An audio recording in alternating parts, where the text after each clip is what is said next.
Yes, indeed, it is WSYB Sports Talk, and on the line is Jeff Hughes, outstanding athlete from Burlington High School, went on to have a great career in college football at the University of Nebraska. He'll be going into the Vermont Sports Hall of Fame here on April 13th. He's talking to us from St. Petersburg. Good morning, Jeff, and thanks for taking time out.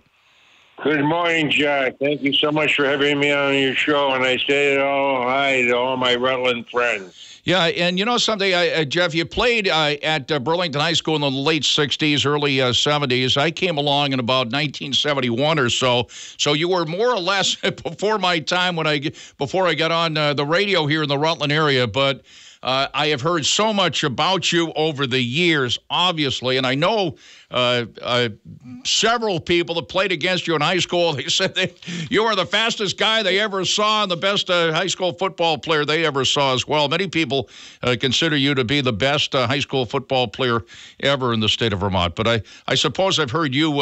I suppose that you have heard that once or twice. Have you? A few times. I got the Max Prep Football magazine selected me as the best ever football player in Vermont, and of course I still hold a 100-yard dash record forever because it's meters now. That's right. We did mention that before. As a matter of fact, I did look up Max Preps, and they do say, Max Preps does say you're the best high school football player ever in the state of Vermont, and you do hold the record forever, the 9.8 seconds in the 100-yard dash. It's meters now, so you hold the record forever.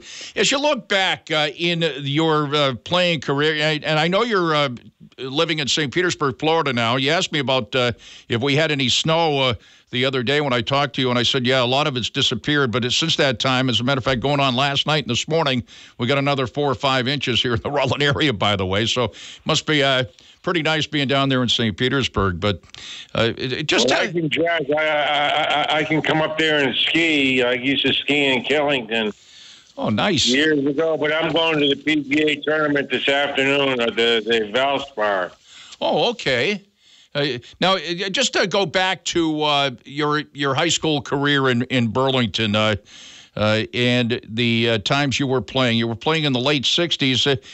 You played before we had the so-called state championship games. Right, way before that, and we were state champions my senior year. I played against Pete Welch at Rutland and Barry Keefe. They became friends of mine. I used to come down there and visit them, but I have to give it to Rutland. That was my best high school game, one of them, and throughout my whole career, I scored 4 touchdowns, and as a result of that, I sent the highlight film with Rutland to Nebraska, Michigan State, Ohio State, and I got to Penn State, and I got scholarship offers from all of them, so I want to thank Rutland. Yeah, well, and you mentioned a couple of guys there I certainly know. Barry Keefe, you mentioned there, and I certainly know Barry very well. Jeff Hughes with us. He'll be going into the Vermont Sports Hall of Fame coming up April 13th. The induction class, one of 13. You know, I come to think of it, I talked about before the state championships, but the first state championship game in high school football was in 1970, where Burlington did beat MSJ in the first one, but you graduated before that, right? They had the so-called mythical championships, right? Up until mythical, it was I graduated in 1968. Okay, and it was by record only. It wasn't anything to do with a championship, game. Yeah, what they did was, I guess they voted for it. The sports writers voted for it at that time. Similar to what they did. So let's jump before. So you had a great career at Burlington High School. Again, football, a 3-sport star, track as well, 9.8 seconds on the 100-yard dash. Tell us a little bit. You said you sent films out to Penn State and various colleges, including Nebraska. How much of a contact, though, did you have in those days with the University of Nebraska? You ended up being the punter there, backup tailback, but I looked it up. Bob Devaney was the coach at that time, so he was the guy that recruited you, right? How much of a contact? Tom Osborne was the one that recruited me. I started at tailback my freshman year. And then the sophomore year, I got hurt, separated my shoulder in Minnesota. I was supposed to start the next game against Missouri, and that didn't heal right. And then they put me behind Johnny Rogers my last 3 years, but I still did the punting and I returned kickoffs. And I led it all 3 years. So it was a great experience. They voted Nebraska 1971 team when I was out there in 2011. Sporting News named us the best collegiate football team of all time. So that was kind of exciting to get that honor. Yeah, you mentioned that Tom Osborne recruited you. He was on the staff, but Bob Devaney was the head coach, though, right? Osborne came along a couple of years later as the head coach. Is that correct? That's correct. Devaney stayed for Johnny Rogers when he won the Heisman Trophy in 1973, and then Osborne took over after that. But they flew me out there, and during my senior year, I was going to the colleges every other weekend. It was a lot of fun. Yeah, and you mentioned that you were the starting tailback your freshman year, then you got injured. And Johnny Rogers, I think a lot of people, you just mentioned, he did eventually win the Heisman Trophy. So you were the backup to a guy that eventually became a Heisman Trophy winner at Nebraska. But Tom Osborne was on the staff, but Bob Devaney was the head coach. We're talking to Jeff Hughes, who's from Burlington and lives in Florida now, but he'll be inducted into the Vermont Sports Hall of Fame coming up on April 13th.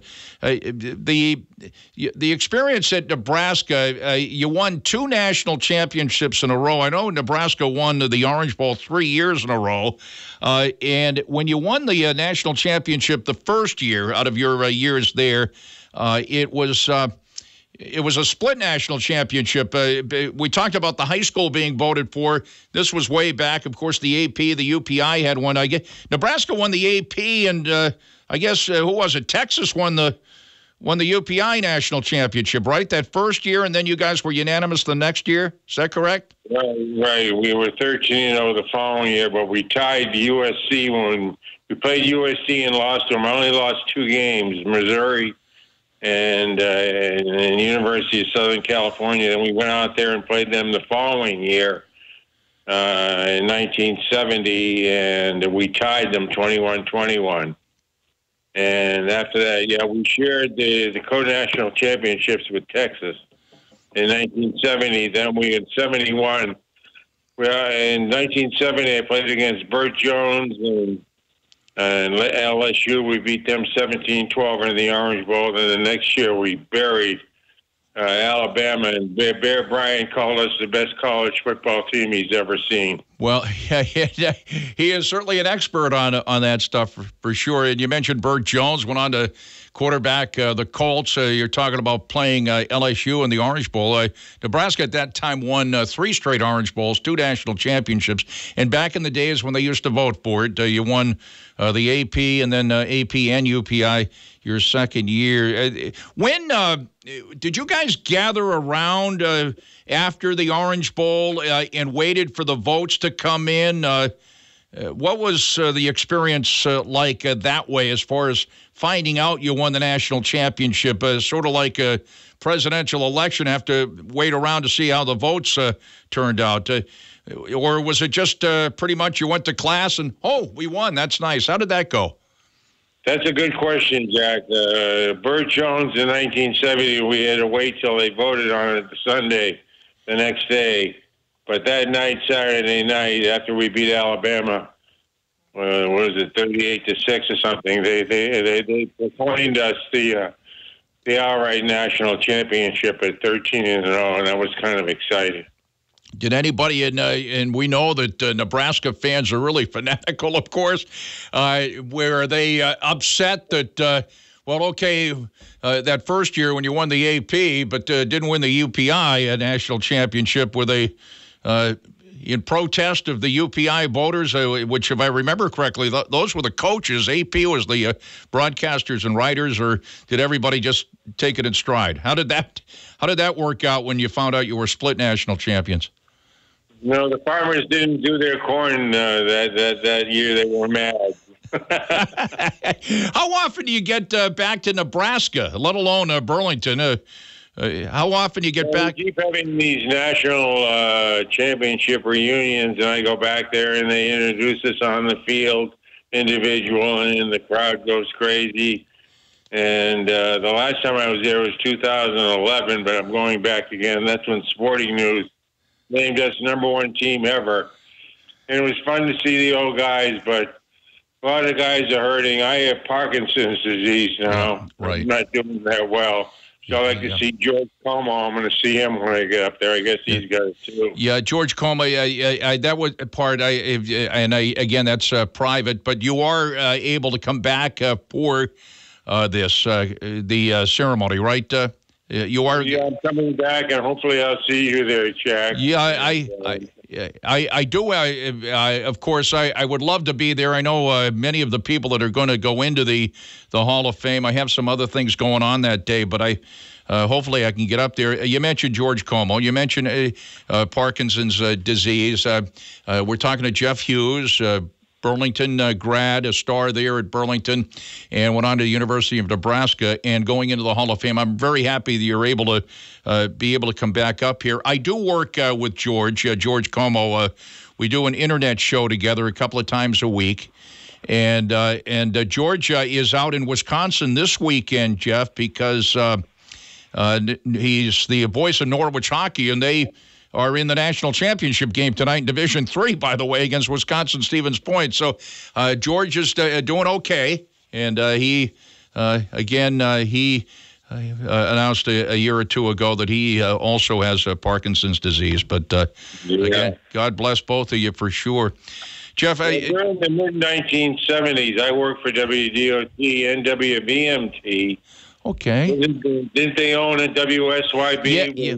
George Cameron. Yes, they did. To tell you what goes around comes around in this business, the WSYB was owned by the people that own WVMT, George Cameron, and his son, Mike, who's been out and about over the past several years, is back with us here at WSYB now. And we've moved downtown Rutland, and we're back to where we used to be 10 years ago on Door Drive. So things change around. Things change, but remain the same in this hometown state, this home state of yours, Jeff, by the way. And we still get the snow in late March. I certainly will. He could be listening right now. Mike Cameron, great guy, and the Camerons, of course. And the Camerons, George grew up in Rutland. He passed away a few years ago, but nice of you to remember that. And you worked at DOT yourself and also at VMT. Did you do color on the radio for football and stuff like that? Yeah, I had my own sports show, and then I get into selling time spots, and then I get out of the business. But that was a lot of fun. Yeah, you're a sales guy and a sports guy too. Jeff Hughes, one of the great athletes in the history of Vermont, and still holds the state record in the 100-yard dash because they use meters now. Actually, 9.8 is. That's pretty unbelievable anyway. That might still stand as the record, whether it's meters or not, quite frankly, Jeff. But, the other thing is that every once in a while on ESPN Classic or maybe ESPNU, they will, as a matter of fact, that's what they do. They show old college football games and all-time classics, basketball, the various sports. And every once in a while, I do see you on that with the the classics of playing at Nebraska and what have you. And it's do you watch that occasionally or not? Yes, I do. I see it occasionally, and I find that with great interest. It's unbelievable because I was going between Michigan State, Penn State, and Nebraska. And the reason I chose Nebraska because they went to the Orange Bowl. But if I went to Penn State, I would have had Franco Harris and Lydell Mitchell to beat out, and that would have been tough. But my funnest time in track was when New York City's finest and fastest came up to take on Vermont's fastest human, Jeff Hughes, at platform invitational relays. And we lined up, and I ran the first one. The guy was offside. I ran 9.7, and then we came back and had to run the thing again. 3-timers had me 9.6, and 3-timers had me 9.7. So I always say I ran a 9.6, but you always have to take the higher one, the 9.7. Well, it will stand forever.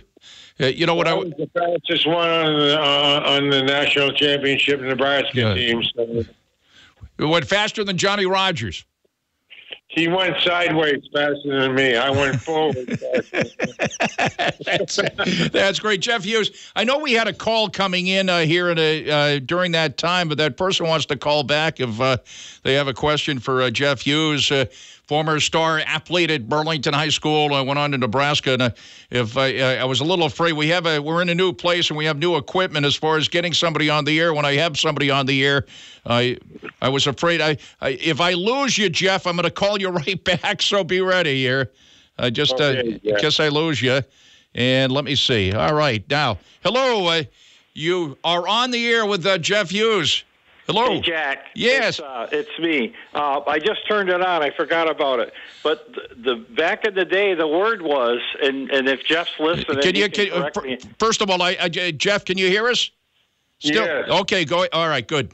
Go ahead. I'm in Rutland, Jeff, and congratulations on this whole thing. But anyway, the word was back in Rutland that when you ran that, I heard it was in Lindenville, and somebody said that you ran a 9.7. But the experts up there, or whoever was judging it, said, no, it was a wind-aided 9.7, so we're going to make it a 9.8. That was the word in Rutland back in that day. Lindenville, I broke the 10-flat record ever. It was the first time I did 9. I ran 9.9 there. They had me 9.8. Oh, okay. They had to give me the 9.9.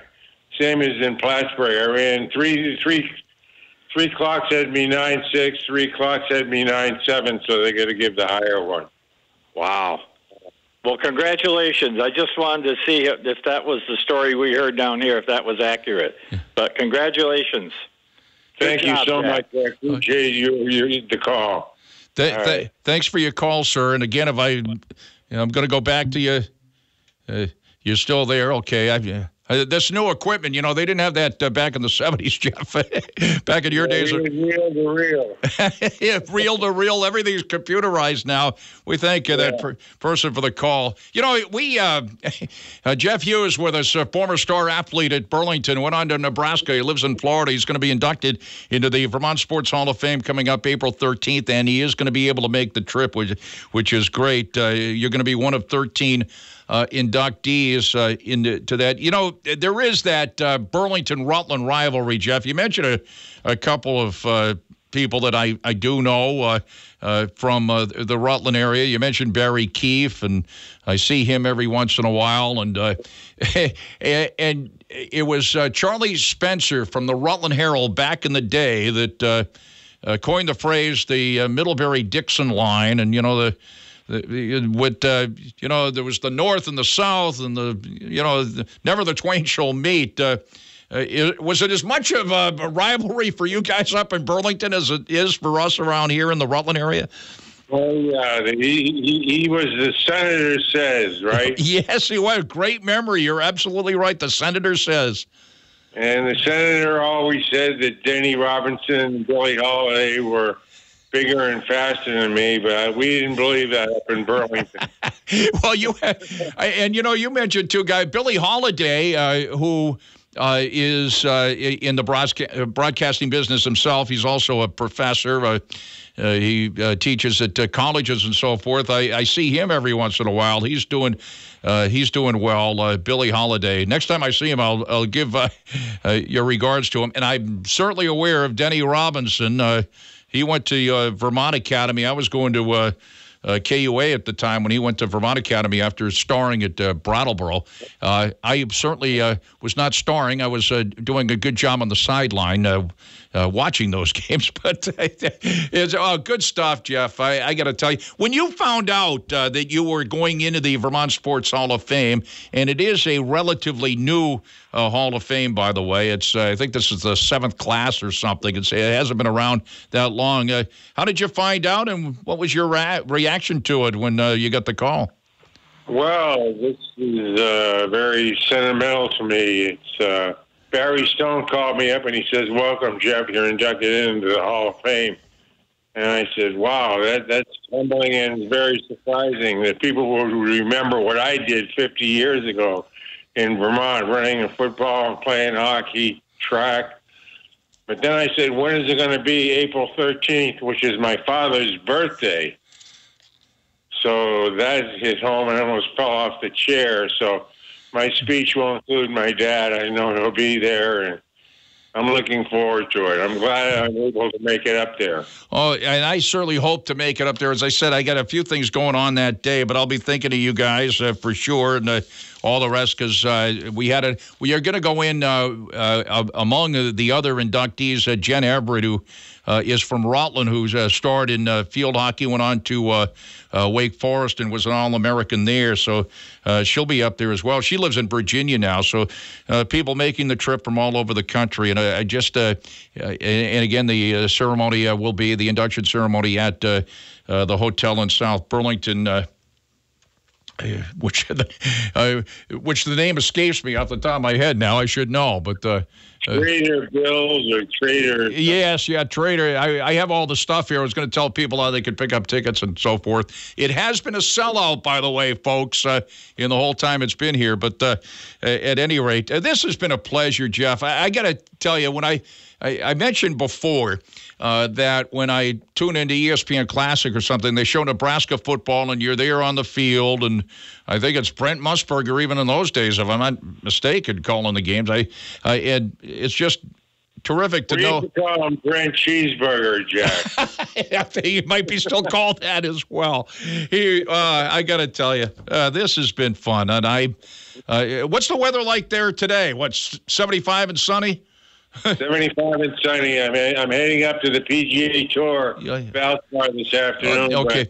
I wouldn't mind going skiing in Killington either, Jack. So you mentioned that you were going to go to the PGA Tour to watch that today. And again, we mentioned you were a standout. Of course, football. You mentioned just now hockey. We didn't mention the third sport, certainly track and field. And what a pleasure it has been to talk to you again. Congratulations, Jeff. We'll let you get to the golf tournament. Jeff Hughes, and I'm not kidding you when I say that I bump into people, they say you are the best football player they've ever seen and the fastest guy they've ever seen, especially the people that played against you. And you are deserving of the honor and the best. Thank you so much, and please say hi to Billy Holiday and Barry Keith for me. Yeah, yes, I will, and I will, and I will say hi to George. Obviously, you'll see George Como up at the ceremony, and he's out in Wisconsin, Stevens Point, Wisconsin, this weekend as Norwich looks for another national championship. Just one last thing, Jeff. Before we go, we mentioned earlier that they now have the state championship games in football, and they do have the championship in the college football as well. And we talked about how you were voted by the AP and then the AP and the UPI in those days. What are your thoughts on the national playoffs here? It used to be that it was 2 and now 4, and people talk about there should be 8. What is your personal feeling on that? Well, I wouldn't mind seeing 8, but it seems like Alabama and Clemson have the best records, and I just find it hard to believe other teams can't get in there. But 4 is okay. I think 8 would be better, but it's better than the old days when we had to wait for the UPI and AP people to vote, like the sportscasters and sports writers, with the following day. But 1970, it could have gone either way, but 71, we were the outstanding team ever in college football. And we went to the party afterwards, and they had all the United Airlines stewardesses flooded and the Nebraska guys were having a couple of beers, but Bear Bryant wouldn't let the Alabama. John Hanna played on that team. Johnny Musso, we were giving them beers underneath the table. It was so funny. Good thing you didn't see Bear Bryant after that, but you guys didn't have to worry about him. Jeff, again, congratulations. And again, April 13th, a special day. Thank you very much. We'll catch you soon. Thank you so much, Jack. Good job. I appreciate it. Thank you. Bye-bye. I know my friends in Rutland. Yes, sir, and we will. Jeff Hughes, thank you very much, Jeff, down there in St. Petersburg, Florida. By the way, this is the Nebraska Fight Song as we'll take a break on WSYB Sports Talk.